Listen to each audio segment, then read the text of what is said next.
quarto semestre de Engenharia Ambiental e Sanitária da Universidade Federal de Santa Maria e vamos conversar sobre a abordagem comportamental da administração referente à matéria de Teoria Geral da Administração.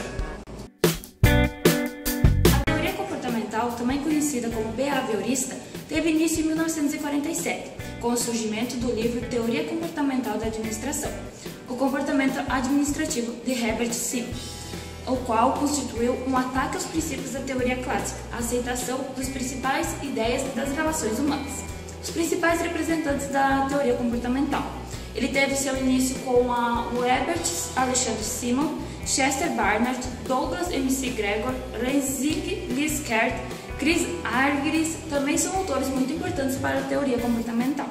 Dentro do campo de motivação humana aparecem Abraham Maslow e Frederick Eisenberg e David McClelland.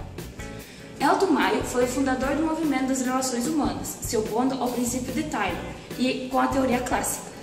O movimento behaviorista ele surgiu com a evolução de uma desavença das escolas das relações humanas, que recusava a concepção de que a satisfação do trabalhador gerava de forma intrínseca a eficiência do trabalho. A teoria comportamental ela defendia a valorização do trabalhador em qualquer empreendimento, baseado na cooperação, buscando um novo padrão de teoria de pesquisas administrativas. As novas proposições sobre a motivação humana buscam explicar o comportamento das pessoas, tornando-se necessário o estudo dos fatores que motivam as pessoas. Uma das novas proposições propostas foi aquela por Maslow. Maslow foi um psicólogo, consultor americano, que ele pregava que tinha 5 necessidades especiais para haver relação e um grande objetivo entre empresa e funcionários. Ele elencou uma pirâmide segundo uma ordem de influência e importância. Na base estão as fisiológicas, que são as relacionadas ao ambiente de casa, como sono, alimentação. Mais acima estão as de segurança, que são as relacionadas a ter um emprego fixo e morar numa cidade não tão perigosa. Em relação ao social, é você ter uma boa relação com teus amigos de trabalho, colegas, ser aceito do jeito que você é.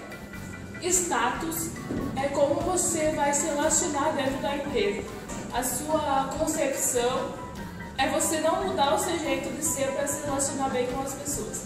E a autorrealização, que está no topo, ela seria alcançar teus objetivos máximos, que é você produzir dentro da empresa, realizando suas funções bem desempenhadas e a empresa ter uma boa relação com você também. Uma segunda teoria desenvolvida é a teoria de Eisenberg, que era um consultor americano, psicólogo e desenvolveu a teoria dos 2 fatores. Ele divide os fatores entre motivacionais e higiênicos. Os fatores motivacionais, eles englobam o sentimento pessoal, de crescimento, a valorização do seu cargo de trabalho e as suas ambições pessoais. Já os fatores higiênicos têm relação com o ambiente de trabalho, com o conteúdo do cargo, da chefia e com as condições físicas do ambiente. Sistema é um conjunto de partes ou órgãos interdependentes que interagem entre si. Organização, segundo o Zenev 2008, é um sistema orientado em essência para o alcance de objetivos comuns, exemplo, fábricas, escritórios, hospitais. Segundo Chiavenato, as organizações sociais são constituídas por seres racionais e sociais, o homem. São distinguidas por permitir que os objetivos sejam alcançados por meio de interações com outras pessoas ou organizações, pois as pessoas não atuam isoladamente. Os sistemas sociais eles têm as seguintes características organizacionais. Não têm limitação de amplitude, estão vinculados a um mundo concreto de seres humanos, necessitam de entradas de manutenção e de produção, têm sua natureza planejada, são sistemas imperfeitos. A organização em relação ao seu meio ambiente, onde o funcionamento organizacional é estudado com relação ao meio. São os objetivos que cada organização pretende seguir e os objetivos que cada indivíduo pretende alcançar dentro dessa organização. Conflito inevitável. Existe uma incompatibilidade entre a realidade de ambos. A empresa ela exige demais do empregado e centraliza o poder apenas em um superior. Então, os outros empregados eles se sentem desvalorizados e passam a ter uma redução na produção e uma maior ocorrência de erros no trabalho.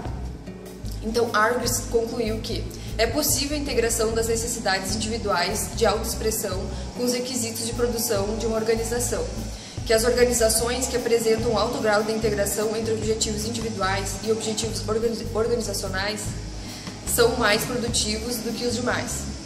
Em vez de reprimir o desenvolvimento potencial do indivíduo, as organizações elas podem contribuir com a sua melhoria e aplicação. Os indivíduos eles buscam as suas satisfações pessoais e as organizações elas têm as suas necessidades, estando assim inseparavelmente entrelaçados. Negociação é o processo de tomar decisões conjuntas quando as partes envolvidas têm preferências ou interesses diferentes. A negociação apresenta as seguintes características: envolve pelo menos duas partes, as partes envolvidas apresentam conflitos e interesses a respeito de um ou mais tópicos, eles estão em um relacionamento voluntário. A negociação ela apresenta três realidades: pessoas, problemas e propostas. A negociação requer habilidades do negociador. Isso significa saber apresentar propostas claras e objetivas, entender o lado, argumentar e saber ouvir. Quanto melhor as habilidades do negociador, maiores as chances de sucesso na negociação. Os behavioristas, eles visualizam a organização como um sistema de receber contribuições dos participantes sob forma de dedicação ao trabalho, em troca oferecem incentivos. Baseia-se em comportamentos incorretos e errôneos sobre o ser humano. Ela é muito parecida com a teoria de Fayol. Na teoria X, ela é caracterizada como que as pessoas não trabalham, são preguiçosas e quando trabalham é em troca de favores ou salários. Na teoria X, refere-se que as pessoas são muito dependentes, autocontroladas e sem autodisciplina, e elas têm falta de ambição. A teoria Y é o oposto da teoria X, valoriza as relações humanas, dá normas para que as pessoas possam ter a sua própria autocorreção, sua própria autodisciplina e elas possam se regularizar. Na teoria Z, ela é uma teoria que fundamenta-se na verdade em práticas que redescobrem o homem quando é lhe dado a imaginação e lhe dado nova liberdade de expressão, participação na vida das empresas. Então a teoria Z ela se fundamenta na valorização das relações interdisciplinar dentro de uma empresa.